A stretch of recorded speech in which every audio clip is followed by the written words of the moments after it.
Parachutes was released soon after the success of Yellow, and Coldplay began to see their album sales soar.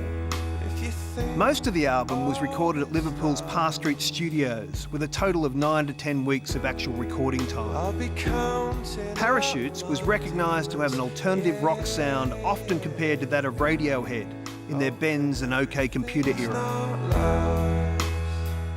The song Trouble and the song Everything's Not Lost and the song Yellow were kind of the three last big songs to get ready for the album, and they were kind of the first songs that we felt were really sounding like us. Oh no, I see a spider web is tangled up with me, and I lost my head. Trouble is a very aptly named song because it took us a long time to get it right in the studio.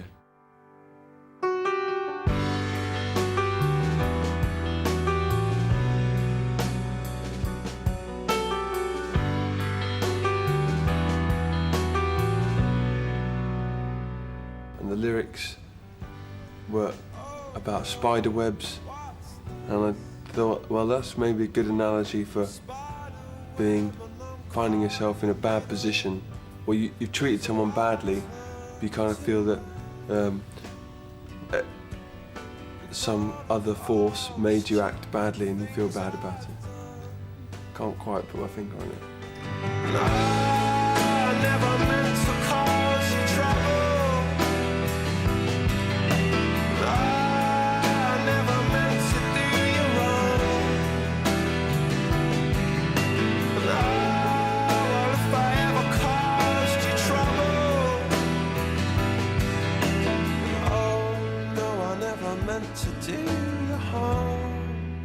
In 2001, the hard work started to pay off when Coldplay were officially acknowledged for their contribution to British music. Yes! Coldplay! Only a year ago, this bunch were a struggling indie band. However, 1.5 million album sales later, it looks like Coldplay could be the first British band to crack the US market since Radiohead.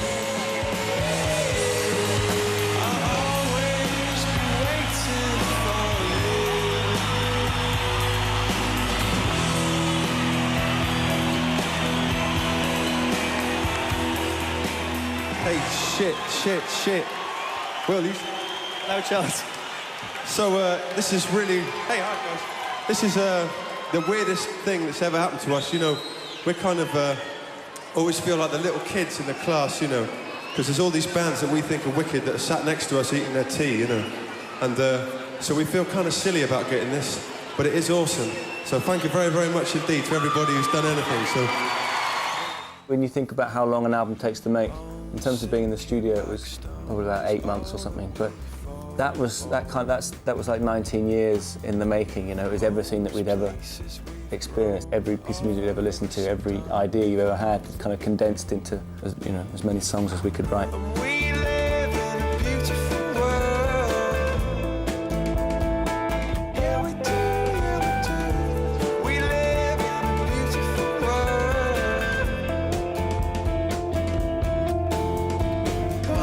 Sinking like stones, all that we fought for.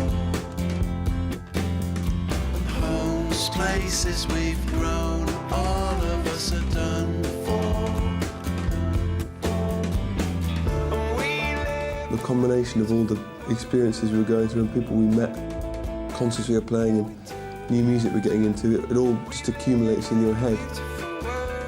And then the music that comes out of you reflects that. Our music reflects what's going on in our heads. The recording of our first album, we felt we only had one chance to make a first impression. Everybody here's got somebody to lean on. In 2001, Coldplay showcased Parachutes in their first trip down under. One of the first times we went to Australia, we were doing the Big Day Out festival. Yeah. I remember being on a plane and thinking, if this plane crashes, it's like a really great chunk of music that will be gone forever. Because there was Happy Mondays, At the Drive-In, PJ Harvey, Placebo, Rammstein. Limp Bizkit. You know, a massive proportion of popular music. It can get pretty messy, but there's just such a good, you know, there's just such a good atmosphere with all the musicians. Well, I know what you're saying. You're saying, oh, someone you know. Would you please welcome our very special guests? They played for us at the start of the show. They'll be playing again. Guy and Chris from Coldplay. Welcome, guys. Welcome to Australia. Welcome to our fair shores. For people that aren't familiar, it's been an astonishing 3 years for you. Can you give us the quick version? Well, it's all in girl ratio. You know, 3 years ago, girls wouldn't even sit next to us in a bus stop, you know. And now they surround us. That's kind of been our rise.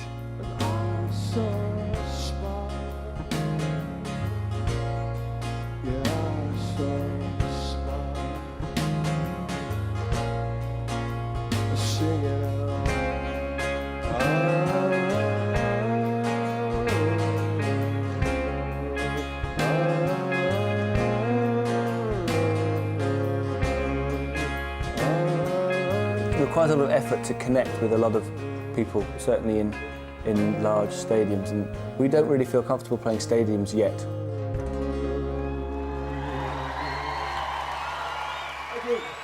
Despite their successful tour and growing popularity, Chris still battled with insecurities surrounding the band's music.